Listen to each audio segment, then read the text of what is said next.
Okay, so human reproduction. First, that is reproduction.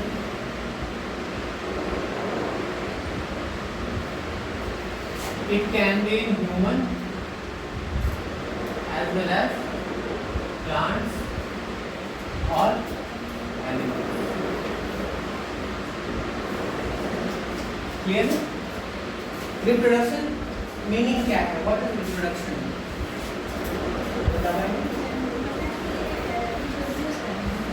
Reproduce करना. आप बताओ कुछ? नो आइडिया, कोई बात नहीं. रिप्रोडक्शन का मतलब होता है regeneration. What we are calling it? Regeneration या फिर रिक्रिएशन कह सकते हैं. क्या कह सकते हैं? रिक्रिएशन, यानी कि दोबारा बनाना. हिंदी में क्या कहते हैं बेटा? दोबारा बनाना. दोबारा किसको बना रहे हैं? अपने जैसा सिमिलर आइडेंटिकल बना रहे हैं. क्या बना रहे हैं बेटा?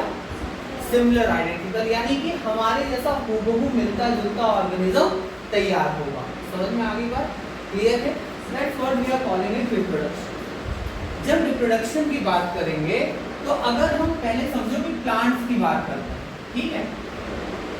तो प्लांट्स के केस में क्या होता है? प्लांट्स डाइवर्सिफाइड है. कैसे हैं? डाइवर्सिफाइड, अलग अलग तरह के हैं. कुछ प्लांट्स ऐसे हैं जो रिप्रोडक्शन फॉलो करते हैं. कुछ प्लांट ऐसे हैं रिप्रोडक्शन इन द सेंस कि उनके अंदर जो मोड ऑफ रिप्रोडक्शन होगा वो गैमीट बेसिस पे होगा, सीड बेसिस पे होगा. कुछ ऐसे हैं जो वेजिटेटिव फॉलो करते हैं. एक तो सेक्सुअल फॉलो करेंगे और दूसरा वेजिटेटिव करेंगे. वेजिटेटिव करेंगे, that is asexual mode of reproduction. Asexual का मतलब क्या होता है? What is the meaning of asexual? जहां पे सेक्स सेल इन्वॉल्व नहीं होगी. एसेक्सुअल किसे कहेंगे बेटा? एसेक्सुअल का मतलब होता है where no sex cell get involve. जहां पे सेक्स सेल इन्वॉल्व नहीं होगी, यानी उसके प्रोडक्शन में सेक्स सेल का कोई रोल नहीं होगा. समझ में आई बात? दूसरी चीज, यहाँ पे प्लांट का जो पार्ट है, प्लांट का क्या बेटा पार्ट है, वो इन्वॉल्व होगा. प्लांट पार्ट इन्वॉल्व होंगे, इसलिए हम इसको क्या बोलते हैं? वेजिटेटिव. क्या बोलते हैं? वेजिटेटिव बोलते हैं. ठीक है, समझ में आएगा? थर्ड थिंग, सेक्सुअल में क्या होगा? सेक्सुअल में सेक्स सेल इन्वॉल्व होगी. सेक्स सेल का मतलब होता है बेटे, सेक्स सेल से मतलब क्या है? एक मेल गैमेटोफाइट होगा. क्या होगा बेटा? Male gametophyte. Very good, gametophyte. And दूसरा क्या होगा? Female gametophyte. Female gametophyte. Clear है? मेल गैमेटोफाइट का मतलब है जो मेल पोर्शन होता है किसी भी प्लांट का, चाहे वो फ्लावर का एंथर हो, राइट, चाहे वो किसी पर्टिकुलर ऑर्गेनिज्म में मेल सेक्स सेल हो जिसे हम लोग स्पर्म बोलते हैं. और फीमेल गैमेटोफाइट प्लांट में अगर बात करें तो ओव्यूल को कहते हैं और ओवरी से जनरेट होता है ना. सिमिलरली अगर हम एनिमल्स की बात करें तो एनिमल्स के केस में क्या होगा बेटा? एनिमल्स में हम पूरा कंसीडर करेंगे क्योंकि ह्यूमंस क्या है? एनिमल्स क्लासिफिकेशन है. We are also classified under kingdom Animalia. So here also we will go with the male and female. Male and female. और इन दोनों से गैमेटिक एक्सचेंज होगा. गैमेट एक्सचेंज करेंगे. क्या एक्सचेंज करेंगे बेटा? गैमेट एक्सचेंज करेंगे. अब गैमेट एक्सचेंज करने के बाद क्या होगा? फ्यूजन होगा. क्या होगा बेटा? फ्यूजन होगा. और इसी फ्यूजन को हम लोग क्या बोलते हैं? फर्टिलाइजेशन बोलते हैं. क्या बोलते हैं? फर्टिलाइजेशन. फर्टिलाइजेशन का मतलब होता है जब कोई male sex cell female sex cell के अंदर जाकर उसको क्या करेगा? फर्टिलाइज कर दे. यानी एक न्यूक्लियस से, देखो न्यूक्लियस हैप्लॉइड होते हैं. हैप्लॉइड का मतलब क्या होता है? आधा. क्या होता है बेटे? हैप्लॉइड का मतलब क्या हो गया? आधा. जैसे हमारे अंदर कितने क्रोमोसोम होते हैं? 46 क्रोमोसोम होता है. Very good. 46 क्रोमोसोम का आधा कितना होगा बेटा? 23 होगा कि नहीं होगा? तो यानी कि अगर मेल है तो मेल के सेक्स सेल में कितने क्रोमोसोम होंगे? 23 होंगे। और फीमेल है तो फीमेल वाले में भी कितने होने चाहिए? 23 होने चाहिए। यानी कि हम इसको रिप्रेजेंट किससे कर सकते हैं? n से। किससे रिप्रेजेंट करते हैं?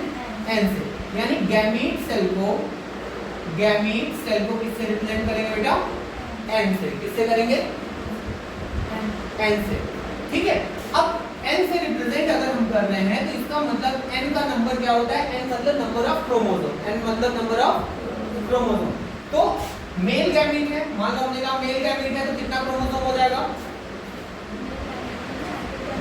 23 रह जाएगा। और फीमेल गैमीट है तो 23 हो जाएगा।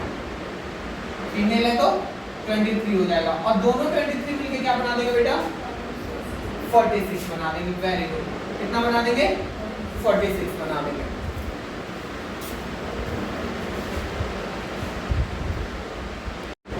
यहां तक क्लियर है?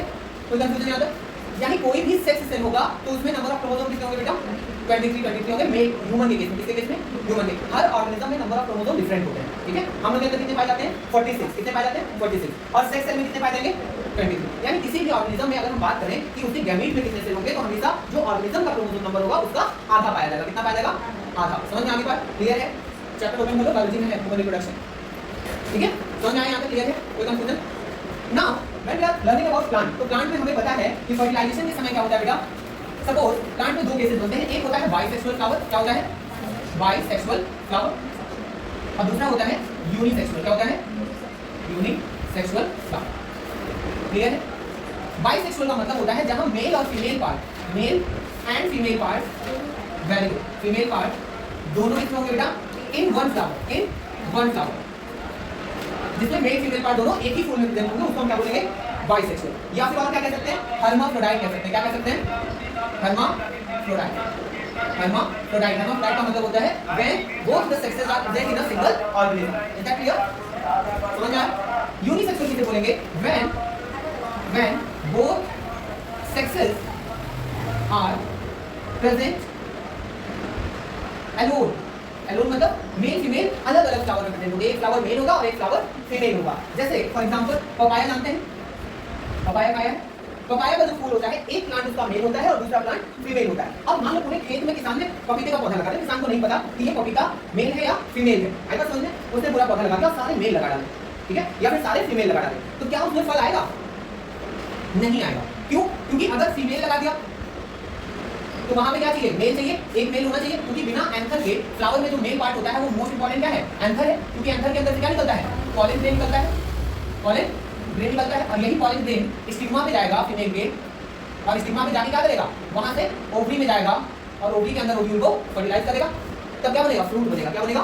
फ्रूट बनेगा। इसलिए कभी भी प्लांट्स के साथ, जैसे अगर आप चाहते हैं कि किसी पेड़ में फल आए तो वहां ये इंश्योर करना पड़ता है कि ये बाइसेक्सुअल है या यूनिसेक्सुअल है। क्योंकि अगर यूनिसेक्सुअल हुआ तो उसके दोनों सेक्सेस प्रेजेंट होने जरूरी है। समझ में आई बात? जैसे परवल कितने लोग खाएं?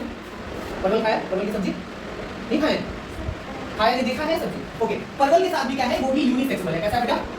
यूनिसेक्सुअल है। उसका मेल अलग होता है और फीमेल अलग होते हैं। इसीलिए जब परवल की खेती की जाती है तो एक साथ पूरे फीमेल बैठाए जाते हैं, बीच में एक मेल प्लांट लगाया जाएगा, फिर एक साथ फीमेल लगाया जाएगा, जिससे मेल का जो फ्लावर होगा वहां से एंथर जब फटेगा तो पॉलन ग्रेन उनके कीड़ों के द्वारा कहां पहुंचाएंगे? फीमेल के पास पहुंचाएंगे, तो वहां पे परवल उगेगा, और नहीं तो नहीं उगेगा। समझ में आई बात?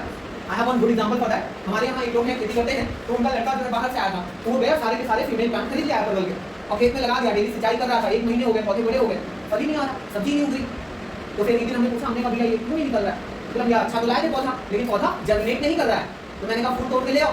फूल तोड़ के ले आया, देन आई टोल्ड हिम कि ये तो सारे फीमेल लगा रखे हैं, मेल कहां है? अगर ऐसा भी होता है, इट हैपेंस, क्योंकि डाइवर्सिटी क्या है? अलग अलग है। समझ में आई बात? लेकिन अगर हम हिबिस्कस की बात करें, हिबिस्कस मतलब गुड़हल का पौधा, कौन सा? गुड़हल का, हिबिस्कस रोजा बोलते हैं, that is China rose. Hibiscus में मेल फीमेल दोनों क्या है? एक साथ प्रेजेंट है, होते हैं ना? हिबिस्कस का फूल आपने देखा होगा, ये ऐसे बड़ा सा एक क्या होता है? स्टिग्मा प्रेजेंट होता है, 5 ऐसे बने रहते हैं ना। हां, वेरी गुड। ये स्टिग्मा हो गया और यहां पे क्या लगे रहते हैं? एंथर्स लगे रहते हैं। क्या लगे रहते हैं बेटा? एंथर्स लगे रहते हैं। देखा है कि नहीं देखा? अब ये जो पतली वाली ट्यूब है ये क्या है? स्टाइल है, और यहाँ पे नीचे क्या होती है? छोटी सी ओवरी प्रेजेंट होती है। जब आप इस ओवरी को कट करेंगे तो उसमें क्या प्रेजेंट होता है बच्चे? That is ovule. क्या प्रेजेंट होता है? ओव्यूल, और यहीं से आपके क्या लगे रहते हैं, पेटल्स लगे रहते हैं, लगे रहते हैं कि नहीं? और यहाँ पे क्या प्रेजेंट होता है, ग्रीन कलर का इपिकैलिक्स प्रेजेंट होता है, ग्रीन वाला पार्ट देखा है। उसके बाद नीचे एक स्टाल लगा रहता है और स्टाल से ये फूल अटैच रहता है, इससे बेटा प्लांट से है। समझ में आ गई बात, क्लियर है? ये क्या है, ये स्टिग्मा है इसका, और ये क्या है बेटा, एंथर, क्या है एंथर। यहाँ तक क्लियर है, कोई कंफ्यूजन? अब रिप्रोडक्शन की जरूरत क्यों पड़ती है, why do every organism need reproduction, क्यों रिप्रोडक्शन जरूरी है, रिप्रोडक्शन क्यों जरूरी है बेटे? Very good, to continue the generation, पीढ़ी को आगे बढ़ाने के लिए, यानी एक ऑर्गेनिज्म अगर है तो उसकी आने वाली जनरेशन भी कंटिन्यूटी में बनी रहे, that's why we need the reproduction process. Is that clear? समझ में आ गई बात, क्लियर है? दूसरा एग्जांपल अगर लें तो आपने देखा होगा एक पौधा है जिसका नाम होता है that is what we call that अजूबा। अजूबा का नाम सुना है? नहीं सुना है? ब्रायोफिलम बोलते हैं साइंटिफिक टर्म में, ब्रायोफिलम की पत्ती होती है, उस पत्ती के कॉर्नर मार्जिन पे क्या होता है बेटे, प्लांट्स उगाते हैं। देखा ये वाली पत्ती, यहाँ से प्लांट उगाते हैं, उसके छोटे छोटे पौधे उगाते हैं। Have you notice that? कभी जाना वहाँ पे गार्डन बने होते हैं, आप प्लांट मिलते हैं, उसे बोला अजूबा का पौधा दिखा दीजिए, ब्रायोफिलम की लीफ होती है, इसकी पत्ती को आप लगा दोगे, ये नए पेड़ में कन्वर्ट हो जाएगा। आएगा समझ में? सिमिलरली गुड़हल का पौधा, इसके लिए हमें रूट प्लांट की जरूरत नहीं होगी, we have to cut the stem of the plant and we will directly plant it, right? और वो स्टेम किसमें कन्वर्ट हो जाएगी, प्लांट में कन्वर्ट हो जाएगी। समझ में आएगा? रोज में भी होता है, वेरी गुड। ऐसे जो प्लांट होते हैं इनको क्या बोलते हैं, वेजिटेटिव प्रोपगेटेड प्लांट बोलते हैं। क्या बोलते हैं? Vegetative propagated. वेजिटेटिव क्यों? क्योंकि उसके बॉडी पार्ट से हम नया प्लांट क्रिएट कर रहे हैं। समझ में आई बात? दूसरी चीज काई देखिए, काई एल्गी, क्या कॉलिंग इट, एल्गी काई, या फिर हिंदी में क्या बोलते हैं बेटा, शैवाल बोलते हैं। क्या बोलते हैं? शैवाल। ग्रीन कलर का होता है ना, अब जैसे बारिश हुई है तो कहीं कहीं पे आपको दिख जाएगा, फर्क या घर में जहाँ बर्तन वगैरह वॉश होते हैं वहाँ पे काई लगी रहती है ना। Why? Because it is completely aquatic, पानी वाला ऑर्गेनिज्म है, और क्लोरोफिलस है। क्लोरोफिलस मतलब फोटोसिंथेसिस भी करेगा। समझ में आएगा? अब काई को हम क्या करते हैं, रगड़ देते हैं पैर से, रगड़ से सोचते खत्म हो जाएगा, but what happens when we make it crush, वो क्या होता है, फ्रेगमेंटेड हो जाता है। कैसा हो जाता है बेटे? फ्रेगमेंटेड हो जाता है। फ्रेगमेंटेड का मतलब टुकड़ों में टूट जाएगा, और जितने टुकड़े होंगे उतनी नई प्लांट स्पीशीज उसकी डेवलप हो जाएंगी। समझ में आएगा? तो एक तो हो गया आपका ग्राफ्टिंग मेथड, दूसरा हो गया फ्रेगमेंटेशन मेथड। समझ में आएगा? तीसरा होता है लेयरिंग। लेयरिंग को मतलब गन्ना देखते हैं, गन्ना, गन्ने की खेती देखे होते हुए, पूरे गन्ने को क्या करते हैं, छोटे छोटे पीसेस में कट कर देते हैं ना। ऐसे मान लो कि गन्ने का डंडा है और यहाँ यहाँ जॉइंट होते हैं, आपने देखा होगा गन्ना खाया होंगे, तो यहाँ पे थोड़ा सा डेवलपिंग पोर्शन दिखता है और यहाँ पे एक छोटा सा आई बर्ड दिखता है। Have you notice that? ऐसे हल्का सा उठा रहता है, ठीक है? इसको क्या करते हैं, इसी पोर्शन को हम कट करते हैं। Why? Because this portion is germinating portion, और इसी को मिट्टी में जब डाल देते हैं तो ये खूब बड़ा सा गन्ने का पौधा तैयार हो जाता है। समझ में आएगा? इसको लेयरिंग क्यों करें, क्योंकि इससे हम क्या करते हैं, एक बड़ी सी नाली बनाते हैं, कैनाल बनाते हैं, उसी में बिछाते चले जाते हैं, फिर ऊपर से क्या करते हैं, मिट्टी डाल देते हैं। समझ में आएगा? एक और है स्पीशीज जिसे हम लोग बोलते हैं फंगस। क्या बोलते हैं बेटा? फंगस। ये क्या था, एल्गी था। एल्गी कैसा होता है, क्लोरोफिलस होता है। कैसा होता है? लेकिन फंगस कैसा होता है, नॉन क्लोरोफिलस होता है। कैसा होता है? Non chlorophyllous. नॉन क्लोरोफिलस मतलब जिसमें फोटोसिंथेसिस नहीं होगा, उसके अंदर क्लोरोफिल नहीं पाया जाएगा। समझ में आएगा? क्लियर है? अब ये फंगस के अंदर क्या होता है, यहाँ पे दो तरीके से डेवलपमेंट रिप्रोडक्शन होता है। एक होता है स्पोर फॉर्मेशन। स्पोर फॉर्मेशन मतलब जैसे पॉलन ग्रेन्स होते हैं उसी तरह का स्पोर यहाँ बनेगा। और दूसरा होता है माइसीलियल ग्रोथ। माइसीलियल ग्रोथ का मतलब मशरूम खाया, मशरूम देखा है मार्केट में दिखते हैं ना। मशरूम में क्या होता है, जैसे मान लो ये मशरूम है, ये ऊपर वाला उसका कैप है और नीचे इतनी सी डंडी रहती है, ऐसे ही होता है ना। तो इसका कैप आप उखाड़ के देखोगे तो इस कैप के अंदर बेटा अगर इसका हम सेक्शन कट करें तो इसमें पतली पतली लाइनिंग दिखती है। कभी नोटिस किया है? पतली पतली लाइनिंग होती है। आप उसी एक लाइनिंग को निकाल के किसी कंपोस्ट में डाल दो तो ढेर सारे मशरूम निकल आएंगे। आएगा समझ में?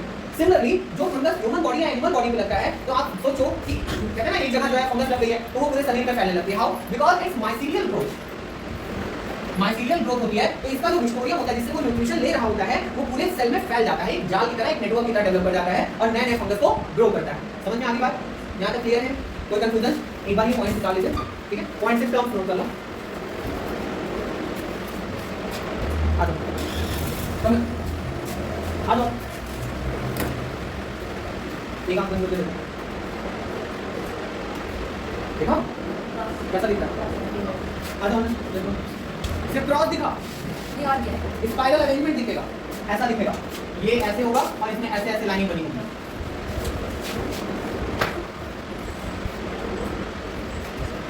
है ना?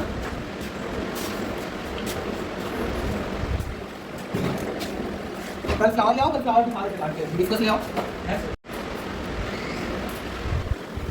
क्योंकि वो मन I then only you are able to visualise. ठीक है, एक आंख बंद करना तो दिख जाएगा।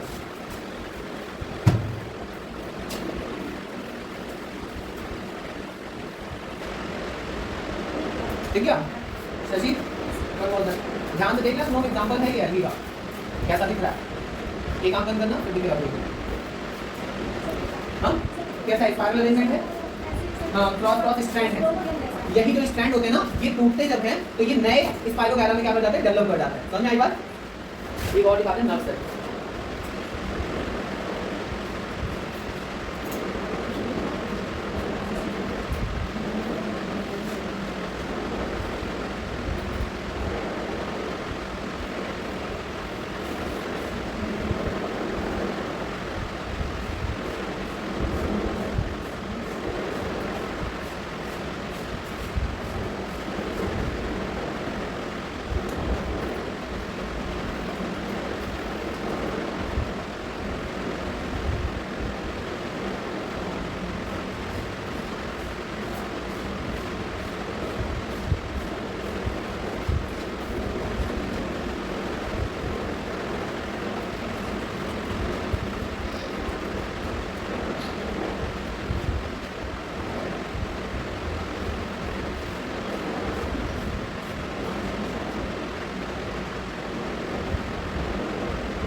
और माइन्यूट सेल स्ट्रक्चर है, बैंड है नर्व सेल का, नर्व सेल जानते हैं कौन सी सेल? लॉन्गेस्ट सेल होती है, that you can see nerve cell आपको दिख जाएगी, बैंड का स्ट्रक्चर दिखेगा, फिर ढेर सारे कंपोनेंट है उसमें, है ना? एक एक करके देख लीजिए, ये हो गया बता रहे ना कैसे बताने का, अभी सारी चीजें बता रहे हैं। देखो बाइसेक्सुअल और यूनिसेक्सुअल की अगर बात करेंगे तो कैन आई गेस दिस, ये क्वेश्चन अच्छा था हमारा, कैसे पहचानेंगे? Now I will tell you. अच्छा, फ्लावर्स कलरफुल क्यों होते हैं? Why they are colourful? Attract करने के लिए। किसको अट्रैक्ट करेंगे? पॉलिनेटिंग एजेंट्स को। किसको? पॉलिनेटिंग एजेंट्स को। ठीक है, अब मान लो ये फ्लावर है, सबके पेटल्स कैसे होते हैं? पेटल्स एक जैसे ही होते हैं। पेटल्स कैसे होंगे बेटा? एक जैसे होंगे। और पेटल्स क्या होते हैं? कलरफुल होते हैं। क्या होते हैं? कलरफुल होते हैं। कलरफुल क्यों होते हैं? Because of presence of plastid. किसकी वजह से? प्लास्टिड। और कौन सा प्लास्टिड बेटा? क्रोमोप्लास्ट। कौन सा प्लास्ट? क्रोमोप्लास्ट। क्लियर है यहाँ तक? ठीक है। दूसरी चीज हम बात करते हैं सेक्स ऑर्गन की। किसकी बात करेंगे? सेक्स ऑर्गन की। अगर प्लांट में फूल के अंदर देखोगे तो एक छोटा सा ऐसा स्ट्रक्चर दिखेगा आपको। कैसा दिखेगा? ऐसा स्ट्रक्चर दिखेगा। ठीक, साथ ही साथ छोटे छोटे आपको एंथर्स दिखेंगे, अलग से लगे हुए। कैसे लगे हुए बेटा? अलग से। कैसे? अलग से लगे हुए एंथर दिखेंगे। तो ये फ्लावर क्या कहलाएगा? बाइसेक्सुअल। क्या कहलाएगा? बाइसेक्सुअल। क्योंकि ये जो है ये फीमेल पार्ट है। कौन सा पार्ट है बेटा? फीमेल। जिसको हम लोग क्या बोलते हैं? स्टिग्मा। क्या बोलते हैं? स्टिग्मा। और ये क्या है? मेल पार्ट है, जिसे हम लोग क्या बोलते हैं? एंथर बोलते हैं। क्या बोलते हैं? एंथर बोलते हैं। समझ में बात? तो ये हो गया आपका बाइसेक्सुअल। क्या हो गया? बाइसेक्सुअल। यहाँ तक क्लियर है? इसको किस टर्म से डिनोट करते हैं? अभी बताया था, एक वर्ड बताया था, बोला था, लिख लेना। हर्माफ्रोडाइट। क्या बोलते हैं? हर्माफ्रोडाइट। इसलिए इंपॉर्टेंट है ये वर्ड क्योंकि ये बोर्ड एग्जाम में पूछा जाता है। Mention to hermaphrodite flower. तो बच्चे क्या समझते हैं? ये कोई अलग दुनिया का फूल हो सकता है। क्यों? क्योंकि इसका मीनिंग नहीं पता होता। मीनिंग क्या है? That is bisexual when both the sexes are present in a single flower. ठीक है। अब दूसरी बात आती है कि कैसे पहचाने यूनिसेक्सुअल है। तो यूनिसेक्सुअल अगर होगा तो या तो एंथर प्रेजेंट हो या तो स्टिग्मा प्रेजेंट होगा। अगर फूल में सिर्फ स्टिग्मा है तो फीमेल फ्लावर है, और अगर सिर्फ एंथर है तो मेल फ्लावर है। समझ में आ गई बात? क्लियर है? बस कंडीशन क्या होती है? कुछ होते हैं मोनोकॉटिक एंथर। कैसे होते हैं? मोनोकॉट होते हैं। जैसे आपका हिबिस्कस है, हिबिस्कस में क्या होता है? उसमें स्टिग्मा के ऊपर ही एंथर लगे होते हैं। स्टिग्मा के ऊपर ही एंथर लगे होते हैं। आएगा समझ में? तो वो मोनोकॉट है। लेकिन डाइकॉट में आपको ये कैसा मिलेगा बेटे? अलग अलग मिलेगा। समझ में आ गई बात? अब पहचान लेंगे। चलो अब ये फूल दिखाते हैं, जरा देख के बताओ कौन सा है। Okay, so human reproduction. First, that is reproduction. It can be in human as well as plants or animals. Clear? Reproduction meaning क्या है? What is reproduction? पता है? Reproduce करना। आप बताओ कुछ? No idea. कोई बात नहीं। रिप्रोडक्शन का मतलब होता है regeneration. What we calling it? Regeneration या फिर रिक्रिएशन कह सकते हैं। क्या कह सकते हैं? रिक्रिएशन, यानी कि दोबारा बनाना। हिंदी में क्या कहते हैं बेटा? दोबारा बनाना। दोबारा किसको बना रहे हैं? अपने जैसा सिमिलर आइडेंटिकल बना रहे हैं। क्या बना रहे हैं बेटा? सिमिलर आइडेंटिकल, यानी कि हमारे जैसा हूबहू मिलता जुलता ऑर्गेनिज्म तैयार होगा। समझ में आ गई बात? क्लियर है? That's what we are calling it reproduction. जब रिप्रोडक्शन की बात करेंगे तो अगर हम पहले समझो कि प्लांट्स की बात करते हैं, ठीक है? तो प्लांट्स के केस में क्या होता है? प्लांट्स डाइवर्सिफाइड है। कैसे हैं? डाइवर्सिफाइड, अलग अलग तरह के हैं। कुछ प्लांट्स ऐसे हैं जो रिप्रोडक्शन फॉलो करते हैं, कुछ प्लांट ऐसे हैं रिप्रोडक्शन का सेंस कि उनके अंदर जो मोड ऑफ रिप्रोडक्शन होगा वो गैमीट बेसिस पे होगा, सेल बेसिस पे होगा। कुछ ऐसे हैं जो वेजिटेटिव फॉलो करते हैं। एक तो सेक्सुअल फॉलो करेंगे और दूसरा वेजिटेटिव करेंगे। वेजिटेटिव करेंगे, that is asexual mode of reproduction. Asexual का मतलब क्या होता है? What is meaning of asexual? जहां पे सेक्स सेल इन्वॉल्व नहीं होगी। एसेक्सुअल किसे कहेंगे बेटा? एसेक्सुअल का मतलब होता है where no sex cell get involve. जहां पे सेक्स सेल इन्वॉल्व नहीं होगी, यानी उसके प्रोडक्शन में सेक्स सेल का कोई रोल नहीं होगा। समझ में आई बात? दूसरी चीज, यहाँ पे प्लांट का जो पार्ट है, प्लांट का क्या बेटा पार्ट है, वो इन्वॉल्व होगा। प्लांट पार्ट इन्वॉल्व होंगे, इसलिए हम इसको क्या बोलते हैं? वेजिटेटिव। क्या बोलते हैं? वेजिटेटिव बोलते हैं। ठीक है, समझ में आएगा? थर्ड थिंग, सेक्सुअल में क्या होगा? सेक्सुअल में सेक्स सेल इन्वॉल्व होगी। सेक्स सेल का मतलब होता है बेटे, सेक्स सेल से मतलब क्या है? एक मेल गैमेटोफाइट होगा। क्या होगा बेटा? Male gametophyte, very good, gametophyte. And दूसरा क्या होगा? Female gametophyte, female gametophyte. Clear है? मेल गैमेटोफाइट का मतलब है जो मेल पोर्शन होता है किसी भी प्लांट का, चाहे वो फ्लावर का एंथर हो, राइट, चाहे वो किसी पर्टिकुलर ऑर्गेनिज्म में मेल सेक्स सेल हो जिसे हम लोग स्पर्म बोलते हैं, और फीमेल गैमेटोफाइट प्लांट में अगर बात करें तो ओव्यूल को कहते हैं और ओवरी से जनरेट होता है ना। सिमिलरली अगर हम एनिमल्स की बात करें तो एनिमल्स के केस में क्या होगा बेटा? एनिमल्स में हम पूरा कंसीडर करेंगे क्योंकि ह्यूमंस क्या है, एनिमल क्लासिफिकेशन है, we are also classified under kingdom Animalia. So here also we will go with the male and female, male and female. और इन दोनों से गैमेटिक एक्सचेंज होगा, गैमेट एक्सचेंज करेंगे. क्या एक्सचेंज करेंगे बेटा, गैमेट एक्सचेंज करेंगे. और गैमेट एक्सचेंज करने के बाद क्या होगा, फ्यूजन होगा. क्या होगा बेटा, फ्यूजन होगा. और इसी फ्यूजन को हम लोग क्या बोलते हैं, फर्टिलाइजेशन बोलते हैं. क्या बोलते हैं, फर्टिलाइजेशन. फर्टिलाइजेशन का मतलब होता है जब कोई male sex cell female sex cell के अंदर जाकर उसको क्या करेगा, फर्टिलाइज करेगा. यानी एक न्यूक्लियस से, देखो न्यूक्लियस हैप्लॉइड होते हैं. हैप्लॉइड का मतलब क्या होता है, आधा. क्या होता है बेटे, हैप्लॉइड का मतलब क्या हो गया, आधा. जैसे हमारे अंदर कितने क्रोमोसोम होते हैं, 46 क्रोमोसोम होता है. Very good. 46 क्रोमोसोम का आधा कितना होगा बेटा, 23 होगा. होगा कि नहीं होगा. तो यानी कि अगर मेल है तो मेल के सेक्स सेल में कितने क्रोमोसोम होंगे, 23 होंगे. और फीमेल है तो फीमेल वाले में भी कितने होने चाहिए, 23 होने चाहिए. यानी कि हम इसको रिप्रेजेंट किससे कर सकते हैं, n से. किससे रिप्रेजेंट करते हैं, n से. यानी गैमीट सेल को किससे रिप्रेजेंट करेंगे बेटा, n से. किससे करेंगे, n से. ठीक है. अब n से रिप्रेजेंट अगर हम कर रहे हैं तो इसका मतलब n का नंबर क्या होता है, n मतलब नंबर ऑफ क्रोमोसोम. n मतलब नंबर ऑफ क्रोमोसोम. तो मेल गैमीट है, मान लो मेरा मेल गैमीट है तो कितना क्रोमोसोम हो जाएगा, 23 रह जाएगा. और फीमेल गैमीट है तो 23 हो जाएगा. फीमेल है तो 23 हो जाएगा. और दोनों 23 लेके क्या बना देंगे बेटा, 46 बना देंगे. Very good. कितना बना देंगे, 46 बना देंगे.